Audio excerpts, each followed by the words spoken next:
راہ ایمان. Don't forget to subscribe our channel. بسم الله الرحمن الرحيم. نحمده ونصلي على رسول الكريم. أما بعد، فأعوذ بالله من الشيطان الرجيم. بسم الله الرحمن الرحيم. ويسألونك ماذا ينفقون قل العفو كذلك يبين الله لكم الآيات لعلكم تتفكرون في الدنيا والآخرة. صدق الله العظيم. اللهم صل على سيدنا مولانا محمد وعلى آل سيدنا مولانا محمد وبارك وسلم. اللهم صل على سيدنا مولانا محمد وعلى آل سيدنا مولانا محمد وبارك وسلم. اللهم صل على سيدنا مولانا محمد وعلى آل سيدنا مولانا محمد وبارك وسلم.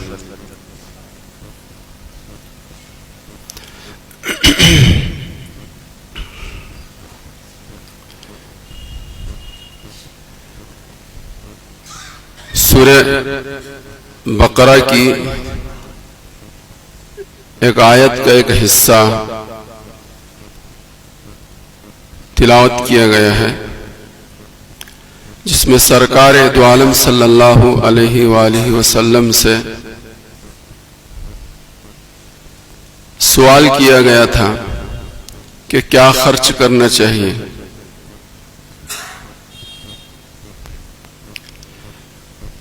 کتنا خرچ کرنا چاہیے؟ تو قرآن کریم نے یہ حکم نازل فرمایا کہ انسان کو اپنی ضرورتوں سے بچا ہوا مال اللہ کی راہ میں خرچ کرنا چاہیے. جو تمہاری ضرورت کی چیز ہے وہ تو تمہارے لیے ضروری ہے، اس کے علاوہ جو بھی ہے تمہارے پاس وہ اسی لیے ہے کہ اس کو اللہ کی راہ میں خرچ کر دیا جائے. یسألونک ماذا ينفقون قل العفو كذلك يبين الله لكم الآيات لعلكم تتفكرون. اللہ پاک اپنی آیات کو اس طرح کھول کھول کر کے واضح طور پر بیان فرماتے ہیں تاکہ انسان غور و فکر کرے دنیا کے سلسلے میں بھی اور آخرت کے سلسلے میں بھی، کہ کیا کرنے میں اس کا دنیا کا فائدہ ہے اور آخرت کا کیا فائدہ ہے، اور کس کام کے کرنے میں دنیا کا بھی نقصان ہے اور آخرت کا بھی نقصان ہے. اس کو بیان کرنے کے لیے قرآن کریم نے یہ آیت کریمہ نازل فرمائی.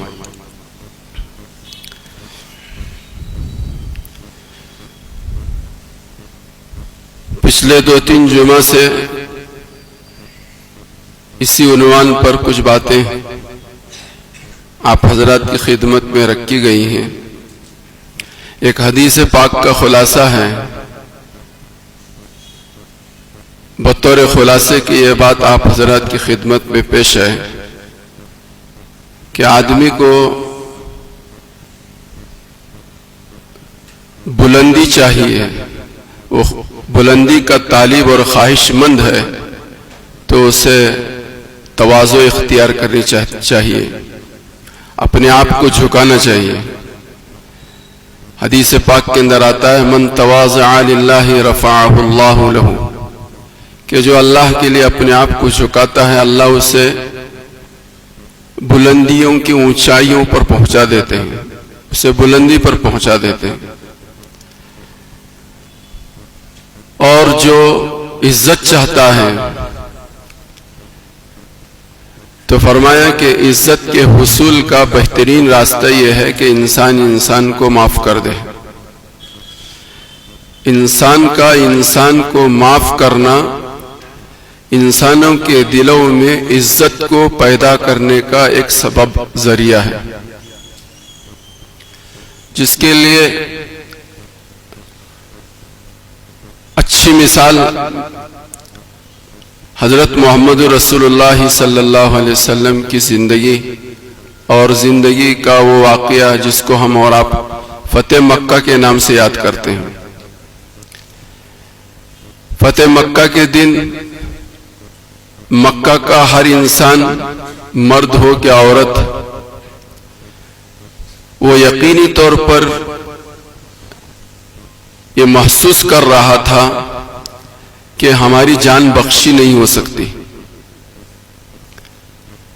ہمیں معاف نہیں کیا جا سکتا۔ ہم نے محمد رسول اللہ کو اور آپ کے ماننے والوں کو اتنا دکھ پہنچایا ہے، اتنی اذیتیں دی ہیں، اتنی تکلیفیں دی ہیں کہ جن اذیتوں اور تکلیفوں اور پریشانیوں کے بعد ہماری جان بخشی کا کوئی سوال ہی نہیں پیدا ہوتا۔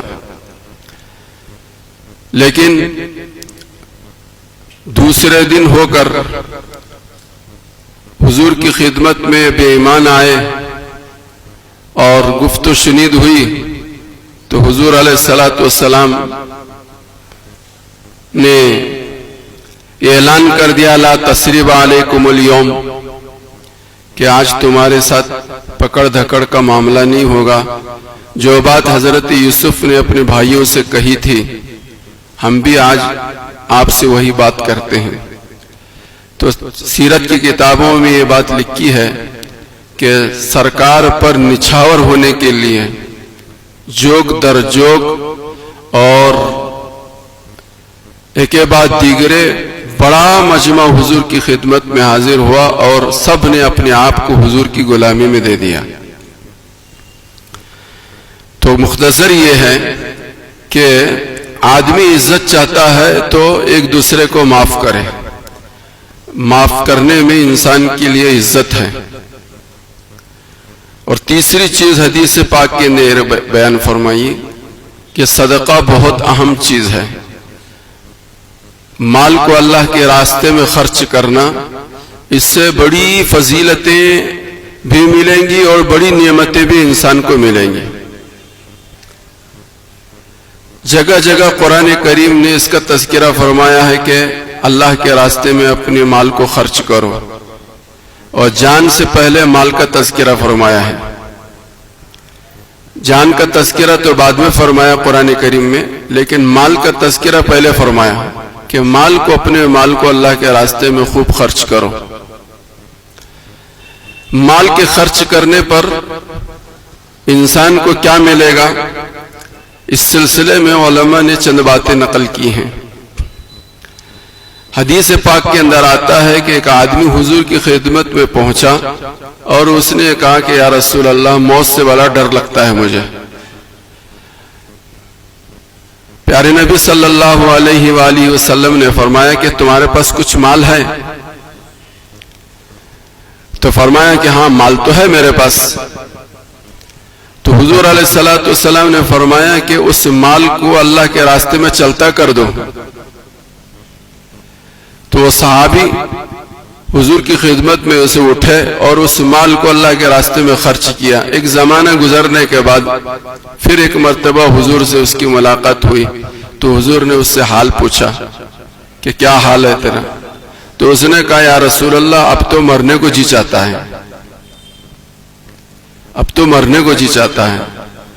تو معلوم یہ ہوا کہ جو لوگ اللہ کے راہ میں، اللہ کے راستے میں اللہ کو خوش کرنے کے لیے، اللہ کے خوش کرنے کے لیے خرچ کرنے کے جگہوں پر خرچ کرتے ہیں تو ان کے دل میں موت کی محبت پیدا ہوتی ہے، ان کی طبیعت چاہتی ہے مرنے کو۔ میں کیا اور آپ کیا، آج ہم سب وہ ہیں کہ ہمارا جی جو ہے موت سے گھبراتا ہے۔ اس کی بنیادی وجہ یہی ہے کہ میں بھی اور آپ بھی مال کے جمع کر کے رکھنے کے عادی بن گئے ہیں۔ اللہ کے راستے میں خرچ کرنا ہماری طبیعت اور ہماری فطرت نہیں بنی۔ تو فرمایا علماء نے اس حدیث کی روشنی میں کہ جس کے دل میں موت سے گھبراہٹ پیدا ہوتی ہو، چاہیے کہ وہ اپنے مال کو اللہ کے راستے میں خرچ کرے۔ موت سے گھبراہٹ ختم ہو جائے گی اور موت سے محبت اس کے دل میں پیدا ہوگی۔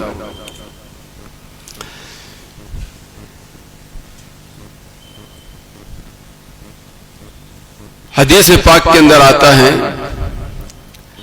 کہ مال کا خرچ کرنا انسان کو بلاؤں سے بچاتا ہے. مال کا خرچ کرنا یہ انسان کو مصیبتوں سے پریشانیوں سے بچاتا ہے. اس سلسلے میں ایک واقعہ علماء نے لکھا ہے کہ ایک ماں نے اپنے بچے سے یہ کہا کہ بیٹے جب بھی تو سفر میں جایا کر تو سفر میں جانے سے پہلے کچھ نہ کچھ اللہ کے راستے میں خرچ کیا کر اور اس کے بعد اپنے سفر کو شروع کیا کر. چنانچہ وہ بیٹا اسے کوئی سامنے سفر تھا اور ایک جگہ پر بیٹھے ہوئے وہ روٹی کھا رہا تھا. سائل آیا اور اس نے سوال کیا تو اس نے اپنی آدھی روٹی اس کو دے دی اور اس نے اپنا آگے سفر شروع کیا. کتابوں میں علماء نے یہ لکھا ہے کہ اس جب چل پڑا تو دوران سفر اس کا پیر ایک جگہ پر پہنچنے کے بعد سانپ پر پڑا.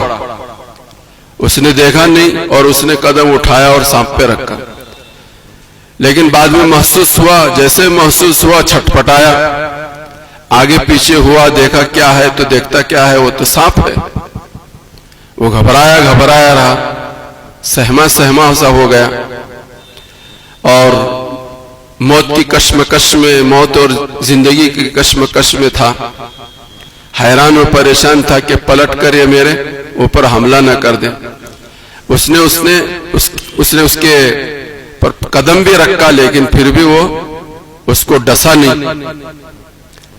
مختصر یہ کہ واقعات میں بات لکھی ہے کہ وہ پیچھے ہٹ کر اس نے اس سانپ پر حملہ کیا اور سانپ پر حملہ کرنے کے بعد دیکھا کہ اس کے بدن پر میں نے پیر بھی رکھا لیکن پھر بھی یہ مجھے ڈسا نہیں, کاٹا نہیں.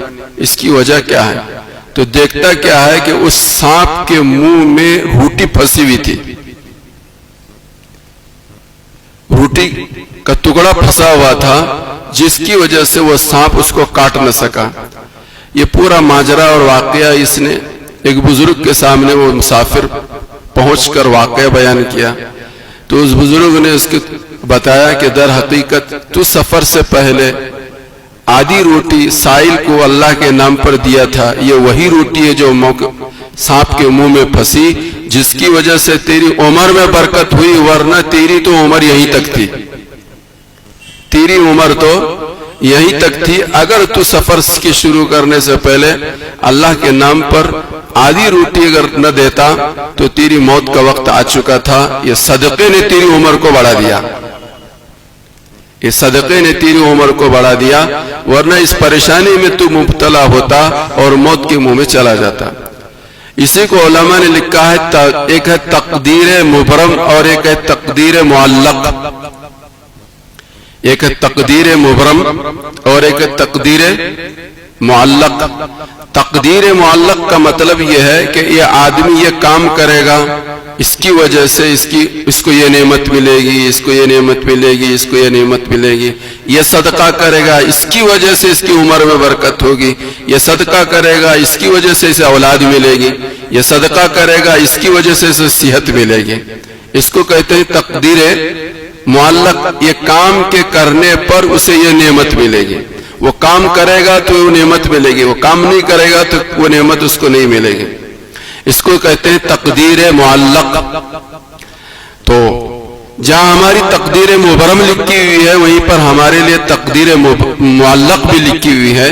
اسی لیے انسان کو یہ بات ترغیباً یہ کہی جاتی ہے کہ انسان خیر کے کاموں میں پیش رہے. پتہ نہیں کون سے خیر کا کام, کون سے بھلائی کا کام اس کی دنیا و آخرت کے بھلائی کا ذریعہ اور سبب بنے. جیسے کہ اس واقعے کے اندر یہ بات کہی گئی ہے کہ اس کی عمر میں بھی اضافہ ہوا اور ایک بہت بڑی مصیبت سے اسے نجات بھی ملی. تو صدقہ وہ چیز ہے کہ جس کی وجہ سے انسان پریشانیوں سے بھی بچتا ہے اور عمر میں برکت ہوتی ہے. عمر میں برکت کے لیے بہترین چیز جو ہے وہ صدقہ ہے. اللہ مجھے بھی اور آپ کو بھی سمجھنے کی توفیق عطا فرمائے. صدقے کی وجہ سے روزی میں برکت. حدیث میں بار بار اس کا تذکرہ کیا گیا ہے کہ آدمی اللہ کے نام پر خرچ کرتا ہے، خرچ کرنے پر اس کا مال کم نہیں ہوتا بلکہ بڑھتا ہے۔ حضرت موسیٰ علیہ السلام سے ایک مرتبہ ایک غریب آدمی نے، جس کے کھانے پینے کے لالے پڑے ہوئے تھے، تنگ دستی تھی، کبھی کچھ کھایا کبھی کچھ نہیں کھایا، اور کبھی سوکھا کھایا کبھی روکھا کھایا، یہ صورتحال اس غریب آدمی کی تھی۔ اتفاق سے ایک مرتبہ کوئی ٹور پر جاتے ہوئے اس غریب آدمی کی ملاقات حضرت موسیٰ علیہ السلام سے ہوئی۔ حضرت موسیٰ علیہ السلام سے اس غریب نے کہا، موسیٰ کلیم اللہ، آپ تو کلیم اللہ ہیں، آپ میرے لیے دعا کیجئے کہ میری زندگی بھر کی جو روزی ہے، جتنی روزی ہے اللہ مجھے ایک بار دے دے، ایک ہی بار دے دے۔ ساری زندگی قسمہ پرسی کی حالت گزارنے کے بجائے چند دن میں عافیت کے گزار لوں، کم از کم 2 وقت پیٹ بھر کر کھاؤں، مرضی کا کھاؤں، اچھا کھاؤں، جو میری روزی ایک مرتبہ مل جائے، جتنے دن وہ چلے اتنے دن فراخی کے ساتھ اور پیٹ بھر کر سیر ہو کر اور مرضی کے مطابق میں کھاؤں۔ آپ دعا کیجئے کہ ساری زندگی کی جو روزی ہے مجھے وہ ایک ہی مرتبہ اللہ مجھے دے دے۔ چنانچہ حضرت موسیٰ علیہ السلام نے دعا کی اور اللہ پاک نے حضرت موسیٰ کی اس کے حق میں دعا قبول فرمائی۔ سیرت کی کتابوں میں، حدیث کی کتابوں میں واقعہ لکھا ہے کہ ایک من گیہوں اس کو ملے اور چند بکریاں ملی، یہ اس کی زندگی بھر کی روزی تھی، اور حضرت موسیٰ علیہ السلام اس کے حوالے کر کے چلے۔ 1 سال کے بعد پھر ایک مرتبہ حضرت موسیٰ کے ذہن میں بات آئی کہ دیکھو کہ اس کا کیا حال ہے، جس نے پوری زندگی کی روزی ایک ہی وقت مانگ لی تھی، وہ تو روزی تو ختم ہوئی ہوں گی، اس کا کیا حال ہے دیکھو۔ تو حضرت موسیٰ علیہ السلام اس کو دیکھنے کے لیے کہ اس کی صورتحال کیا ہے، اس کی حقیقت حال کیا ہے، کس حالت میں وہ زندگی گزار رہا ہے، دیکھنے کے لیے جب اس کے پاس گئے تو دیکھتے کیا ہیں، بکریوں کے ریوڑ ہیں، اور اس کے گھر میں دسترخوان ایسا لگا ہوا ہے کہ لوگ سینکڑوں کی تعداد میں لوگ کھا رہے ہیں، کھانے کے لیے بیٹھ رہے ہیں، کھانے والے اٹھ رہے ہیں، ایک لنگر سا چل رہا ہے۔ حضرت موسیٰ علیہ السلام حیران و پریشان ہوئے۔ اللہ زندگی بھر کی روزی اس نے ایک مرتبہ مانگی تھی اور مختصر سی زندگی، ساری زندگی کی روزی اس کو مل گئی تھی، لیکن یہاں تو دیکھتا ہوں کہ ماجرا ہی کچھ ہے، یہ تو بکریوں کا ریوڑ ہے یہاں پر، اور اس کا دسترخوان ایسا ہے کہ یہاں تو لنگر چل رہا ہے، کھانے والے کھا رہے ہیں اور فارغ ہو کر جا رہے ہیں اور دوسرے کھانے کے لیے آ رہے ہیں۔ تو حضرت موسیٰ علیہ السلام کو اللہ پاک نے الہام فرمایا، وہی بھیجی، موسیٰ میرا دستور یہ ہے، میری سنت یہ ہے کہ جو میرے نام پر خرچ کرتا ہے میں اس کے خرچ کا بدلہ 700 گنا دیتا ہوں، 700 گنا دیتا ہوں۔ حقیقت یہ ہے کہ اس کی زندگی بھر کی روزی تو اتنی ہی تھی جتنی پہلی مرتبہ وہ گندم کا تیلا اور جو بکریاں اسے ملی تھی، اس کی زندگی بھر کی روزی اس کی وہی تھی، لیکن اس بیچارے نے ایسا کیا کہ جب اس کو یہ روزی زندگی بھر کی ملی، اس بجائے یہ کہ وہ خود کھاتا، لوگوں کو کھلایا۔ جب اس نے ایک کو کھلایا تو میرے اوپر لازم تھا کہ 700 کا کھانا میں اس کو دے دوں۔ اس کھلانے کی وجہ سے، اس کی سخاوت کی وجہ سے، اللہ کے نام پر خرچ کرنے کی وجہ سے اسے دنیا میں بدل مل رہا ہے کہ آج اس کے سامنے کھیتی بھی ہے اور بکریوں کے ریوڑ بھی ہیں اور اس کا دسترخوان اتنا وسیع ہو چکا ہے۔ تو میرے بھائیوں، بزرگوں، دوستو، اللہ کے نام پر اپنے مال کو خرچ کرنا یہ بہت بڑی نعمت ہے، اور علماء نے یہ بات لکھی ہے کہ آدمی جس پوزیشن میں بھی ہو، مالی حیثیت اس کی جو بھی ہو، ہر آدمی کو کچھ نہ کچھ اپنے آپ کو دینے کا عادی بنانا چاہیے، اور دیتے وقت یہ سوچنا چاہیے، چاہے وہ 1 روپیہ دے رہا ہو چاہے 2 روپیہ دے رہا ہو، دیتے وقت اس کو یہ سوچنا چاہیے کہ میں دے رہا ہوں، یہ لے رہا ہے۔